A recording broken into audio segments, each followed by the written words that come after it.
more satisfying than fishing. A fisherman can enjoy the day and so on, but he may not, he may come home with no fish at all. We never come home without any seeds. We don't always get as many as we hope for, but we always have some, and we always get some that we had not counted on. This is the adventure of the thing.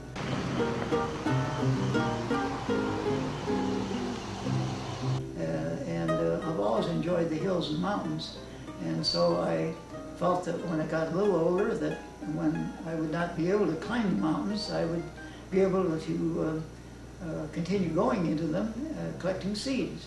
And this I'm still doing, and enjoying every day of it. I think we're a little late here, Ed. What do you do? I wouldn't be surprised. We're a little late here. Well, some They've opened and... yeah.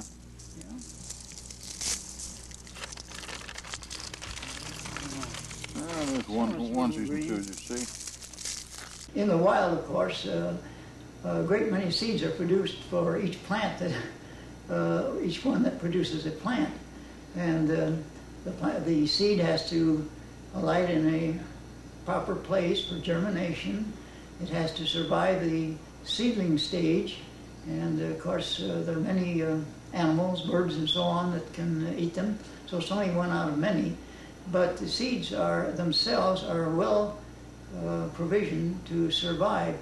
Many of them will last for years and years, especially the desert seeds where rain is very uncertain and intermittent, and they are long-lived.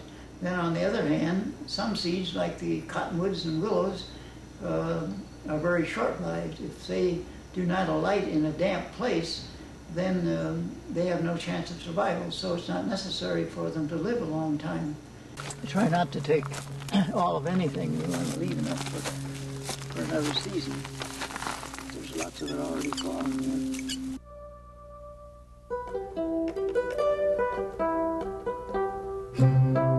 Our job in the seed room here is to take care of the seeds that are collected in the field and package them, and they identify them if they have not already been identified in the field, and to supply the public with as many varieties as we can. These are seeds that I cleaned and packaged at home, and they're filed here alphabetically, starting from the upper left and coming down toward the right.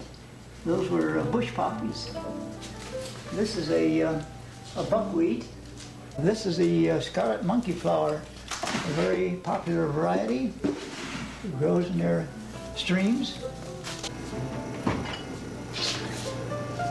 We keep as many seeds as possible in the refrigerator because they last a great deal longer, often 10 times as long as they will out in the open shelves. Some of the equipment we have belong to Mr. Payne. These scales here, for instance, very well-made scales, he must have used for many years, and we have been using them now for the last 25 years.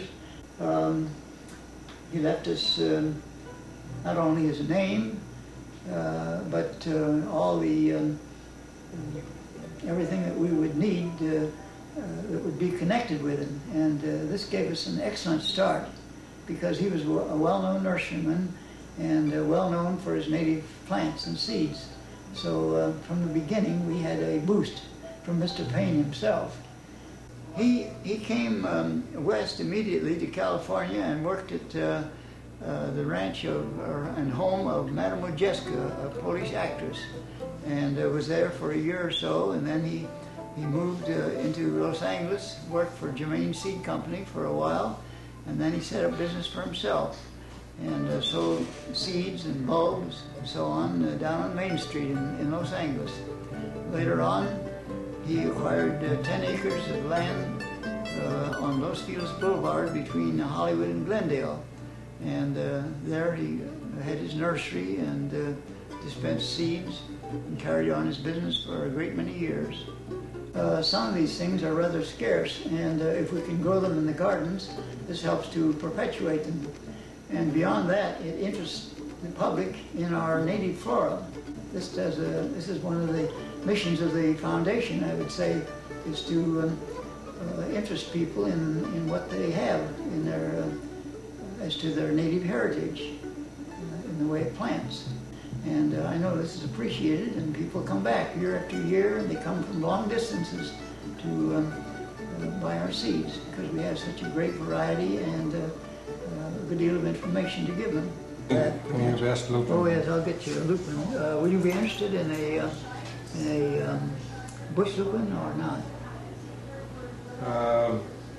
You said it gets about that high? Yes, roughly. I was born in Los Angeles. My father came west from Iowa at the time of the Alaskan gold rush in 1898, and he came south from Seattle and settled in Los Angeles, where I was born. Then I moved to Hollywood as a very small boy and grew up in Hollywood when Hollywood was quite young and just emerging from the orange and lemon groves. In Hollywood, I attended Hollywood High School and then went to UCLA, where I graduated in botany. Then I worked for the Los Angeles city school system for 25 years as a landscape gardener. And before I retired, I joined the Pain Foundation. I've had been attuned to nature all of my life, I think. As a small boy, about 5 years old, I was given the job of watering the daisies, Shasta daisies in their garden. And as a boy, I spent my vacations at Idlewild in the San Jacinto Mountains. And this gave me a background of feeling for the mountains. And so I have always enjoyed them. I was a bachelor for a long time and didn't marry until I was 70, which is a little unusual, I know. But my wife, who was as old as I was, adapted to seed collecting, going out in the hills, and although she had never camped, she learned to sleep on the ground on a pad and enjoyed it, and helped me to collect seed and was very much a partner in my life. And I'm far better off, I know now, than if I had never married. But it was a very fine marriage, and we enjoyed many field trips together.